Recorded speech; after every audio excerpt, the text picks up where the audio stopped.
আসসালামু আলাইকুম, সবাইকে স্বাগতম। প্রিয় শিক্ষার্থী বন্ধুরা, আজকে আমি আইসিটি বিষয়ের এই যে ডিজিটাল ডিভাইস অর্থাৎ লজিক গেট সম্পর্কিত কুমিল্লা ভিক্টোরিয়া কলেজে যে টেস্ট পরীক্ষার প্রশ্নটি এসেছিল, ওই প্রশ্নটির সঠিক সমাধানের জন্য তোমাদের সাথে আছি আমি মোহাম্মদ সিরাজুল ইসলাম, বরিশাল সরকারি model school and college Barishal. চলো শুরু করা যাক। প্রথমে এই যে আমি চিত্রটি উপস্থাপন করলাম, দৃশ্যকল্প 1। এখানে বলেছে 3 জনের মধ্যে কমপক্ষে 2 জন হা ভোট দিলে বিজয়ী বিবেচনা করা হবে। আর দৃশ্যকল্প 2-এ ন্যান গেটের চিত্র দেওয়া আছে, অ্যান্ডের সাথে নট যুক্ত হয়েছে, ন্যান গেট এই চিত্র। তো আমি গ আর ঘ নং প্রশ্নের উত্তর দিব। গ নংয়ে বলেছে উদ্দীপকে দৃশ্যকল্প 2-এর প্রদর্শিত গেটটির বিশেষত্ব প্রমাণ করো।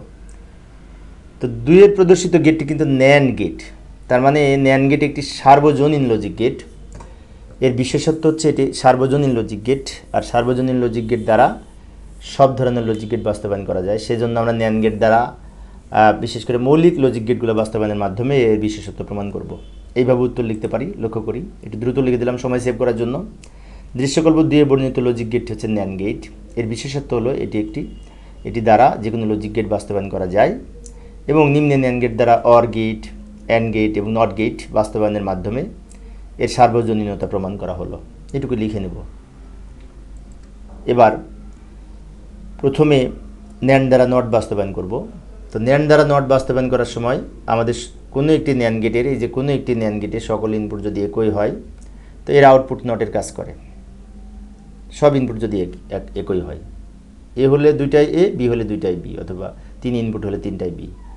এই যে লক্ষ্য করি, যেমন এ দিয়ে যদি আমি একটি ন্যান গেট অঙ্কন করতে চাই, এটাও এ এটাও এ, 2টাই এ, এখানে বি নেওয়া যাবে না, 2টাই এ। এখানে বলেছে সকল ইনপুট এক, অর্থাৎ ইনপুট যতটাই হোক না কেন আমরা জানি 2 বা ততোধিক ইনপুট হতে হবে, তো সবগুলি একই রকম হতে হবে। এটাও এ এটাও এ, 2টা গুণ করে একটা এ, এই যে 2টা এ গুণ করলাম, এই যে গুণের জন্য গুণ করলাম, আর এই নটটা দিলাম।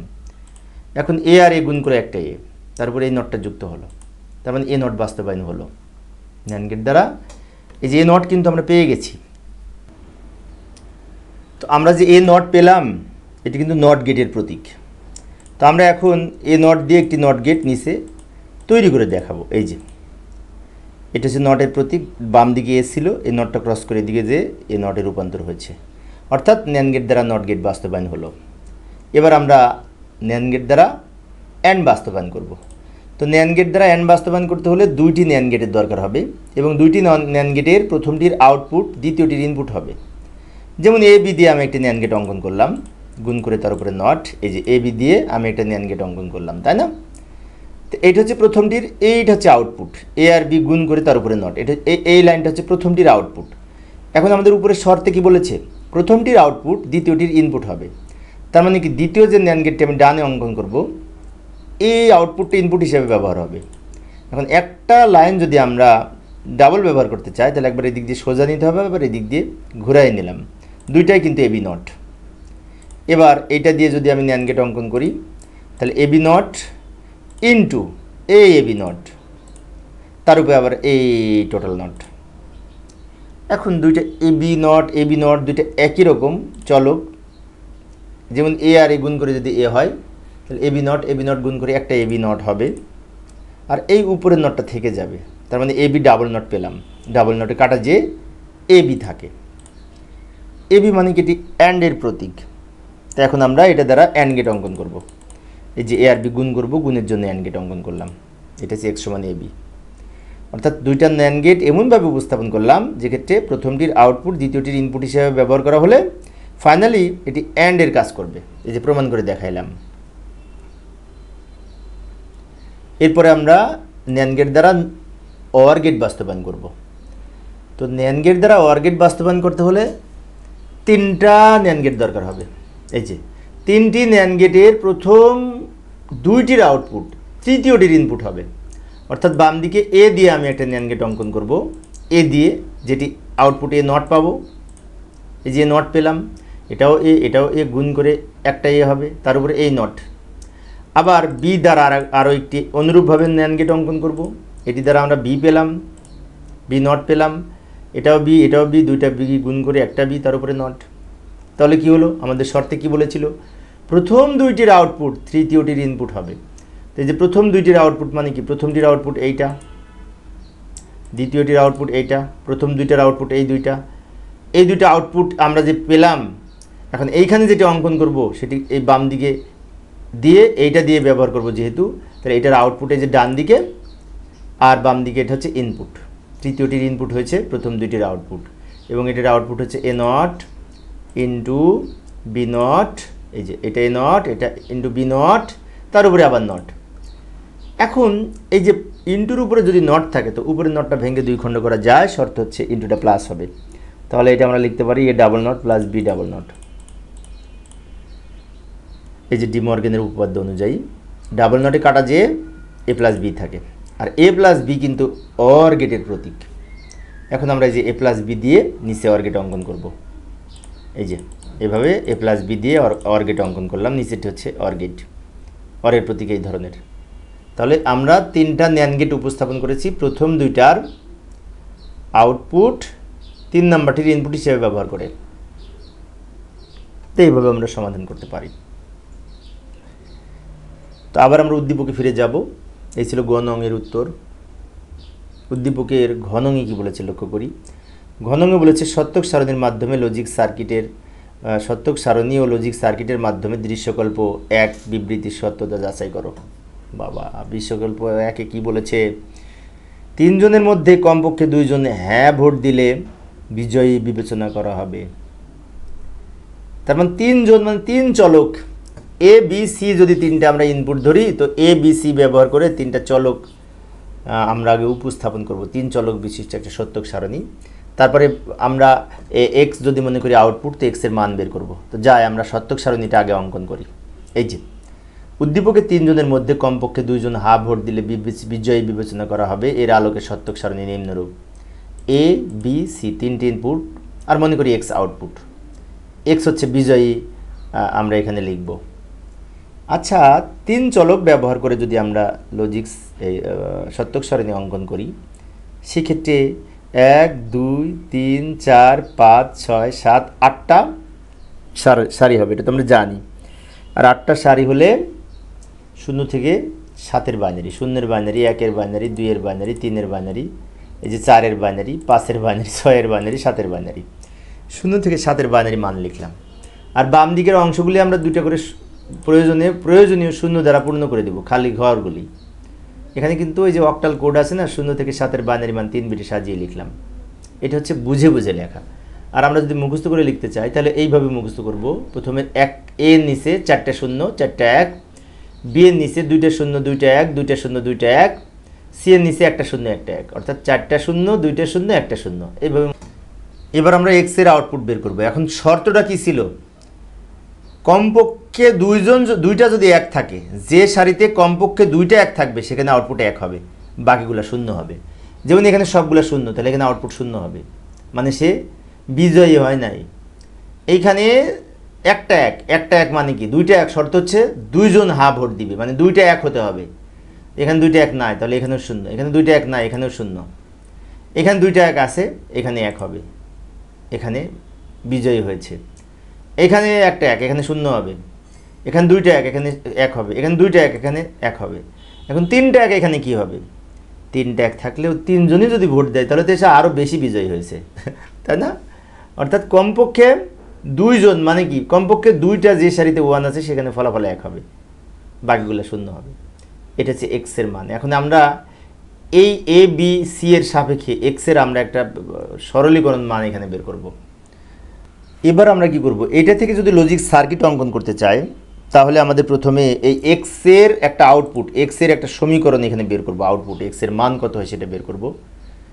তো এক্সের নিচে 1টা 1 2টা 1 3টা 1 4টা 1, তো 4টা এখানে রাশি হবে। প্রথম রাশি এই যে এই 1-এর বাম পাশে চলে আসি, এর নিচে 0, তার মানে এ নট হবে, আর বিসির কাছে নট হবে না, এ নট বিসি প্রথমটা হবে, প্লাস এইখানে এই যে এইখানে আবার একটা 1 আছে, বাম দিকে চলে আসি, এই মাঝখানে 0 মানে কি, বি নট হবে।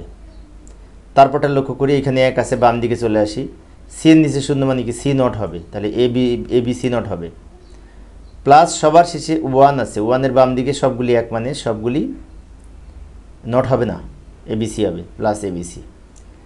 এটা হচ্ছে এক্সের মান। এখন এইটা দিয়ে যদি লজিক সার্কিট অঙ্কন করি তাও হবে, কিন্তু আমরা চাচ্ছি কি এই দুইজন দুইজন করে যেহেতু বিজয়ী হলে আমাদের সে বিজয়ী হবে, তাই আমরা এটাকে আরেকটু সরলীকরণ করে ছোট করব, সার্কিটের মাত্রা কমানোর জন্য একটু ছোট করব। তো এটা সরলীকরণ তো আমরা পারি।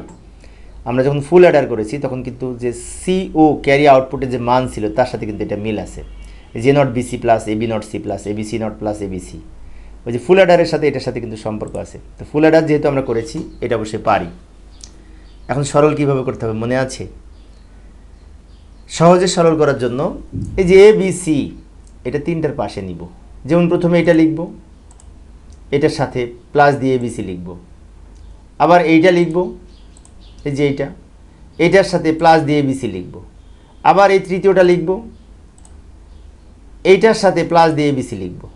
এখন অনেক শিক্ষার্থীর মনে হতে পারে যে কীভাবে বুঝবো যে এখানে এবিসি তিনবার লিখতে হবে। কারণ হচ্ছে এই যে প্রথমে বিসি আছে, এই বিসির কাছে যদি আমি এবিসি আনতে পারি তাহলে দুটো থেকে বিসি কমন নিতে পারবো। 2 নম্বরটা এসি আছে, তো এসির সাথে যদি এবিসি নিতে পারি তো এসি কমন নিতে পারবো। 3 নম্বরটা এবি আছে, তো এবির সাথে যদি এবিসি কমন নিতে কাছাকাছি আনতে পারি তাহলে এবি কমন নিতে পারবো। আমাদের অঙ্কর সমাধান করা সহজ হবে। এখন কেউ কোনো শিক্ষার্থী যদি মনে করে এইভাবে না করে অন্যভাবে করবো, না করতে পারো অন্যভাবে, সমস্যা নেই, কিন্তু এইভাবে করাটা সহজ। ভালো করে লক্ষ্য করি, এখানে বিসি কমন নিব, বিসি কমন নিলে যে নট প্লাস এ থাকে, এই যে এ নট প্লাস এ মানে কি এখানে কিন্তু 1 হচ্ছে, প্রত্যেক জায়গায় কিন্তু আমরা 1 বের করবো, সেই জন্য আমাদের অঙ্ক করা সহজ হবে। আবার এখানে এই এসি কমন নিব এই দুইটা রাশি থেকে, তাহলে এখানে বি নট প্লাস বি থাকে, এটার মানও 1 হবে, কিন্তু আমরা জানি যে এ নট প্লাস এ সমান যদি 1 হয় বি নট প্লাস বি সমান 1 হবে। প্লাস এখানে এবি কমন নিব, এবি কমন নিলে সি নট প্লাস সি হবে। এখন আমরা জানি যে এ প্লাস এ নট সমান 1, তাহলে এটার মান 1 হবে, আবার এটার মান 1 হবে, এটার মান 1 হবে, তাই না? তাহলে বিসি ইন্টু 1 লিখতে পারি, প্লাস এসি ইন্টু 1 লিখতে পারি, প্লাস এবি ইন্টু 1 লিখতে পারি, পারি তো? এখন 1গুলো সব বাদ দিয়ে এখানে হবে BC plus AC plus AB. একটু সাজিয়ে নিব, এবি প্রথমে আনবো প্লাস বিসি, তারপর সবার শেষে এসি নিব। তো এই যে আমাদের আরও সার্কিটের মাত্রা কমে গেল।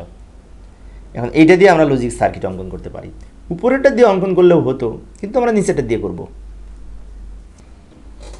অর্থাৎ এটার মান পেলাম আমরা লজিক ফাংশন হতে এ এবং বি প্রথম অংশ, বি ও সি দ্বিতীয় অংশ, এ ও সি তিনজনের মধ্যে কমপক্ষে 1 জোড়া ইনপুট হলে আউটপুট 1 হবে। অর্থাৎ এর মধ্যে 1 জোড়া করে ইনপুট 1 হলে আউটপুট 1 হয়েছে, সেটা আমরা সত্যক সারণীতে দেখেছি। তাই এটা দ্বারা আমরা এখন লজিক সার্কিট অঙ্কন করব। পরের পেজে যাই, এখানে জায়গা নাই, আমি ওইটা নিয়ে আসলাম, নিয়ে সেখানে রাখলাম এক্সের মান। এটা ধরে আমরা যদি সার্কিট অঙ্কন করতে চাই, এখানে এ বি সি তিনটে ইনপুট, এ একটা ইনপুট নিলাম, বি একটা ইনপুট নিলাম, সি একটা ইনপুট, এ এর নিচে একটা দাগ, বি এর নিচে একটা দাগ, সি এর নিচে একটা দাগ, তিনটে ইনপুট লাইন এখানে ব্যবহার করলাম। প্রথমে এ বি গুণ হয়েছে, তো এখানে গুণও আছে যোগও আছে, গুণের কাজগুলি আগে করব। প্রথমে এ বি নিয়ে একটা অ্যান্ড গেট আঁকবো, তারপরে এসি নিয়ে একটা অ্যান্ড গেট আঁকবো, বিসি নিয়ে একটা অ্যান্ড গেট আঁকবো, তিনটে অ্যান্ড গেট যোগ করবো আবার। তো লক্ষ্য করি এ আর বি মানে কি, এই এ এই বি, এ থেকে একটা লাইন টানলাম, বি থেকে একটা লাইন টানলাম, দুইটা মিলে গুণ হলো, তাহলে এটা যেটা বের হলো এ বি বলতে পারি। এরপর এসি, এ থেকে একটা লাইন টানলাম, সি থেকে একটা লাইন টানলাম, এই দুটো মিলে আবার গুণ হয়েছে, মানে অ্যান্ড গেট অঙ্কন করে এই আউটপুটটা হচ্ছে এসি। তারপর বিসির জন্য বি থেকে একটা লাইন টানবো, সি থেকে একটা লাইন টানবো, দুইটা মিলে আবার অ্যান্ড গেট মানে গুণ করব, অ্যান্ড গেট অঙ্কন করলাম, এটা বিসি। বিসিটা মাঝখানে নিলেও হতো, কিন্তু এভাবে সাজালেও হবে, সমস্যা নেই। এবার তিনটা মিলে যোগ হবে, যোগ করার জন্য তিনটা মিলে একটা অর গেট হবে। তো আমরা একটু ছোট করি, নিচে নামাই নিয়ে আসি, উপরে নিয়ে যাই, তিনটা মাথা একত্র করে এখানে যুক্ত করার জন্য, এই যে যোগ করার জন্য একটা অর গেট অঙ্কন করব। এই যে লাইনটা বের হলো এটা হচ্ছে এক্স, এটা হচ্ছে এক্স। এইভাবে আমরা লজিক সার্কিট অঙ্কন করতে পারি। তো প্রিয় শিক্ষার্থী বন্ধুরা, এই ছিল আজকের আলোচনা। তো আমি অবশ্য ধারাবাহিকভাবে টেস্ট পরীক্ষার প্রশ্নের সমাধানের চেষ্টা করি। পরের ক্লাসগুলি দেখার আমন্ত্রণ রইল। খোদা হাফেজ।